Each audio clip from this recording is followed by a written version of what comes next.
All right, this is the last video for this term, and it's going to be about fatty acid oxidation. So depending on how you think about it, the fat that we're going to be breaking down can have come from one of three places. One of them is that it just came very recently from your diet. Another is that it came from stored fat in your adipocytes, and this one could be a subcategory of this one.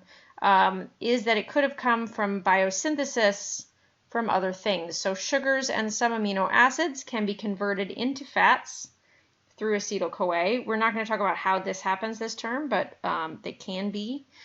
And so you can biosynthesize fats and then directly oxidize them right after that, or alternatively, you could biosynthesize fats, store them for a while, and then break them down. But wherever they come from, we know that fats that we're going to break down for energy are stored as triacylglycerols, right? We also know they can come in saturated or unsaturated versions. And we can break those triacylglycerols into just glycerol and fatty acids. So before we break anything down, we're going to have to do this first. And then we're going to break down each one of these molecules individually to get energy. So the metabolism of glycerol isn't going to give us much of that energy. Most of the energy is going to come from the fatty acids. And because of that, it's actually not common to metabolize glycerol unless you are actively in, say, a starvation condition and there's nothing else around. Usually, instead, what's going to happen is you just recycle it and you make more triacylglycerols. But if we were going to break it down, it's actually relatively simple.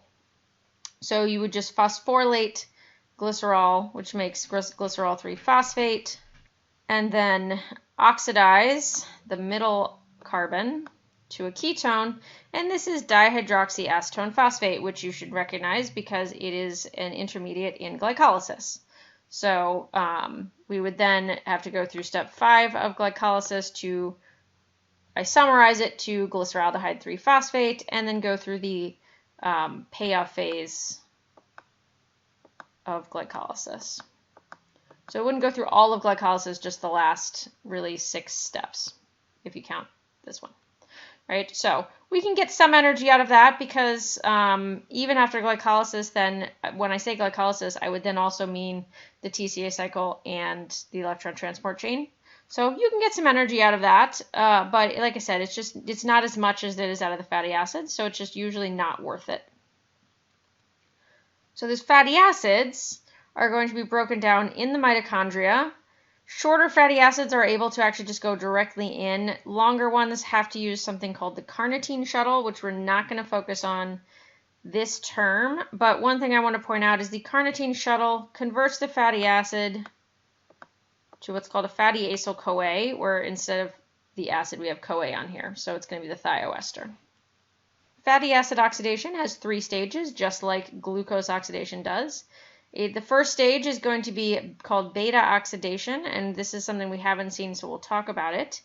But beta oxidation produces acetyl-CoA, and then at that point, acetyl-CoA can simply go through the citric acid cycle and through the electron transfer chain, just like we've already seen before. So we don't need to talk about these stages because we've already seen them. Instead, what we're going to do is talk about beta oxidation. And one thing that's important about fats is that unlike glucose, we have various lengths, right? So glucose, we just have glucose. But fatty acids, we might have one that's 12 carbon, one that's 16 carbons, one that's 22 carbons. They're going to make different amounts of ATP, so we can't just go with this is the number. So one important thing to be able to do is going to be able to figure that out for any given length. All right, so beta oxidation has 4 repeating steps. On the previous slide, it looked like they were sort of, repeating steps. It has 4 repeating steps. Each one cuts off 2 carbons. And it cuts off 2 carbons as acetyl-CoA. So the way this works is here we have this fatty acyl-CoA. So like I said, we've got the CoA on it. The CoA is not going to be particularly critical here, except that it does have to be there for the enzyme to work, or the enzymes to work. The reason it's called beta oxidation is because this is the beta carbon to the carbonyl. And this is where the interesting stuff's going to happen. So if it's going to cut off 2 carbons, 1, 2, it's going to need to break the carbon-carbon bond between the alpha and the beta carbon. So the first thing that's going to happen is we are going to oxidize this single bond up to a double bond. This is going to use FAD. Remember, I told you usually if there's no oxygen involved, it's probably going to be FAD, and if there is, it's probably going to be NAD. So again, this is going to be FAD making an FADH2. Then what we're going to do is we're going to add water across the double bond, and we're going to put the OH on the beta carbon. And then we're going to oxidize the alcohol to a ketone, so again on the beta carbon. And this is going to use NAD plus and reduce it to NADH.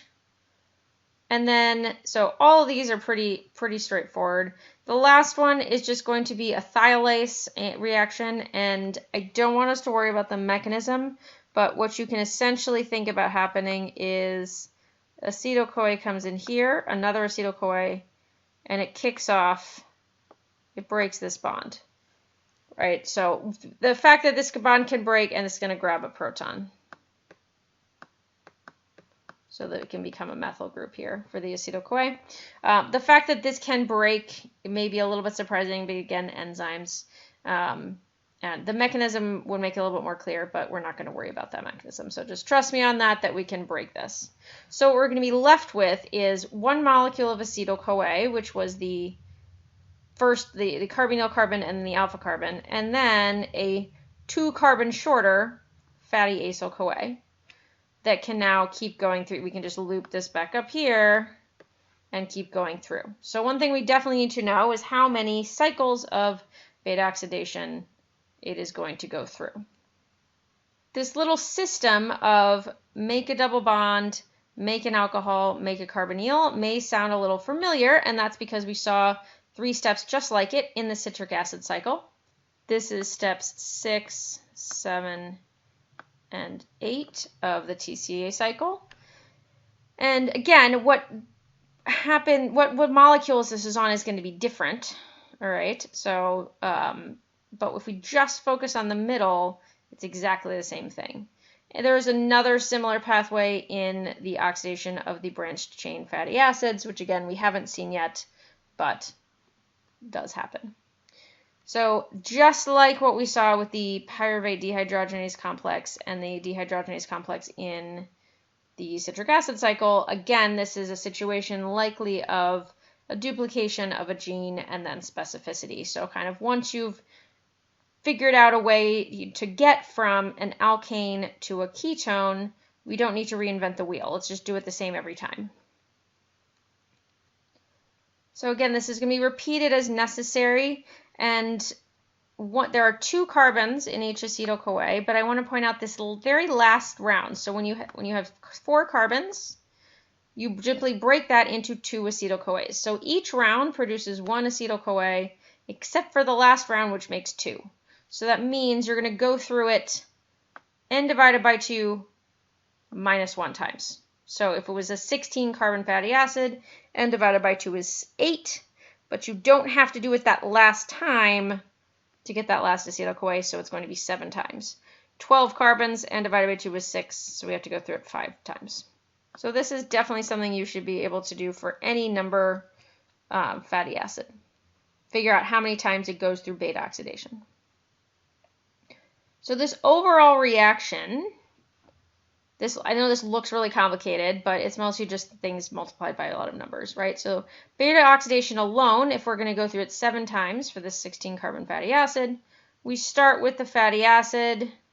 We also need a bunch of CoAs to make those acetyl-CoAs.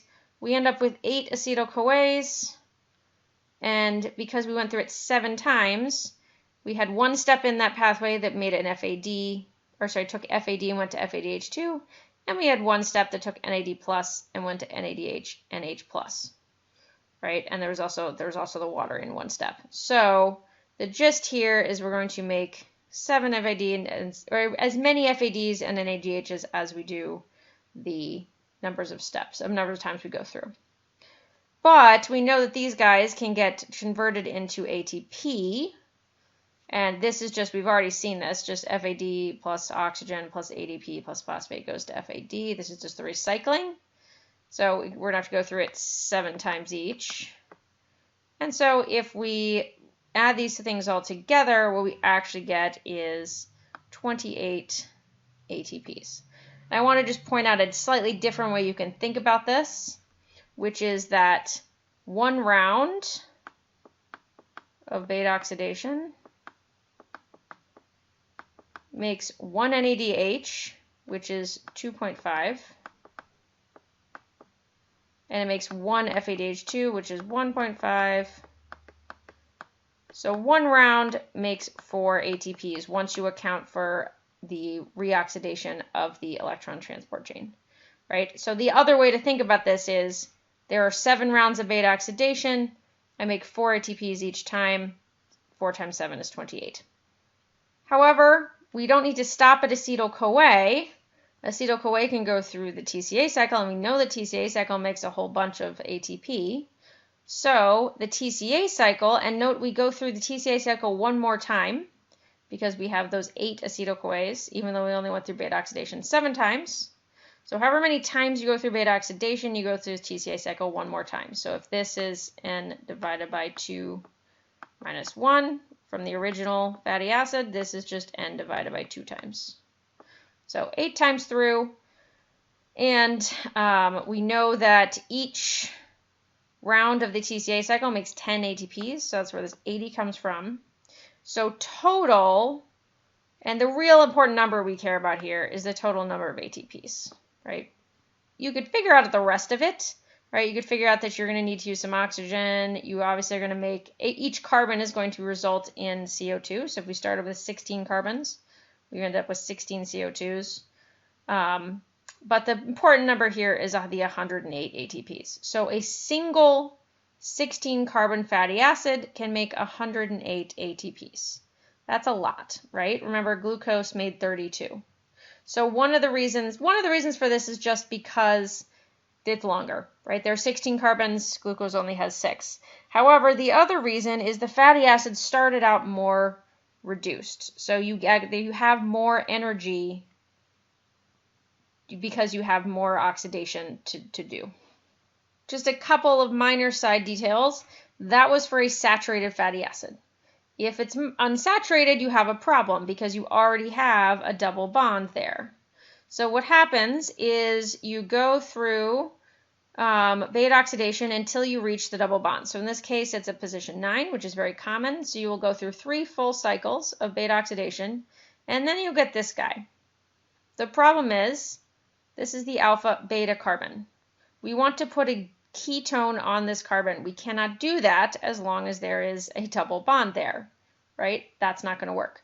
So instead, what happens is we just have an isomerase that converts this cis bond between carbons 3 and 4 to a trans bond between carbons 2 and 3. And this looks like the result of step 1 of beta oxidation. So essentially we're going to skip step 1 of this round. So remember, step 1 used an FADH2, so this guy is going to have 1 fewer FADH2, and therefore 1.5 fewer ATP than the equivalent saturated fatty acid. So my suggestion is not to try to figure out exactly what happens, but simply go, okay, if this thing wasn't completely saturated, how many ATPs would I make? And then simply subtract 1.5. That's, I think, the easiest way to do it. A polyunsaturated acid is going to require more. So again, until we hit the first double bond, it goes through normally. Then we hit this double bond. Again, problematic because we can't put a ketone here. So we do the same thing where we isomerize it to the double bond. However, and then we go a little bit further through. So you're going to finish that cycle, and then you're going to do the step 1 of the next cycle. And then you're going to end up with this situation. So you're going to have this conjugated double bond. And the problem is enzymes do not recognize conjugated double bonds as, they almost recognize this as one functional group. You can't do the same thing here. So if you try to add water to a conjugated double bond, you're not actually going to get it to add over here. You're going to get a weird situation where actually you add it to one end and the other, and then you have a double bond here, which is not what we want. So instead, we have another enzyme. We have a reductase. So overall, we're trying to oxidize things, but this is actually going to reduce. It's going to convert this two double bonds into a single double bond between 3 and 4, right here. Still not what we want, and so then we're going to have an isomerase that's going to move it over. But I want you to note that this reductase uses an NADPH to get rid of the next double bond. Therefore, it's almost as if from a ATP's perspective, like this one never existed. So, although it requires many extra steps, the number of ATPs we can make is actually the exact same as for the monounsaturated fatty acid. The only difference between this guy and the saturated one is this bit right here, where we lose the 1.5 for the first one. So the first one, we lose 1.5 because we skipped that one step. But after that, we essentially get rid of the other double bonds at some point, and so no further change. So polyunsaturated fatty acids require a whole bunch of other things, but give us the same number of ATPs as the equivalent linked monounsaturated fatty acid, which surprises people. But so NADPH is not dealt with in the same way. It does not go through the electron transport chain. It's a whole separate thing. So it is going to require a little bit. This is going to require some energy, but it just doesn't fit neatly into our category of the ATPs. So from our perspective here, that's how that's going to work. Now, we don't have very many of these, but if you do have an odd-numbered fatty acid, you have a problem at the end because you go through all the beta oxidation rounds you would expect except for the last one, and then you get propionyl-CoA. So this has 3 carbons on it instead. We're not going to cleave this off and leave us with like methane or something.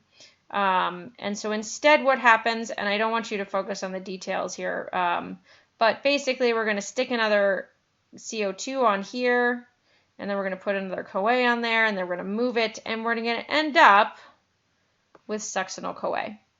So this is obviously an intermediate in the TCA cycle. And because of that, we can then feed this into the TCA cycle. This is not going to run through it and give us the 10 ATPs that we would if we started with acetyl-CoA, but we can use it for potentially other purposes.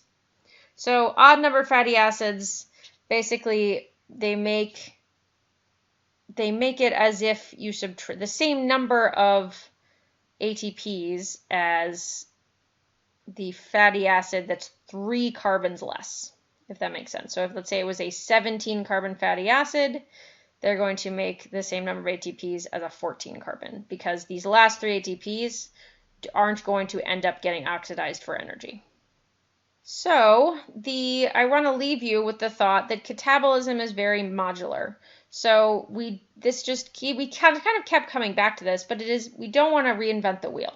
So it is best to sort of always, no matter what you're breaking down, break it down to something consistent, and then we can just go through one pathway. So we see that the stages 2 and 3 of fatty acid oxidation and sugar oxidation are exactly the same.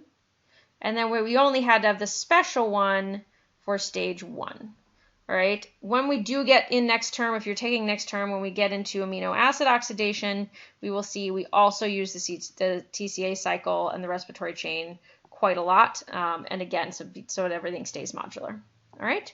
So that is the end of this lecture, which brings us to the end of new material for Biochem 1.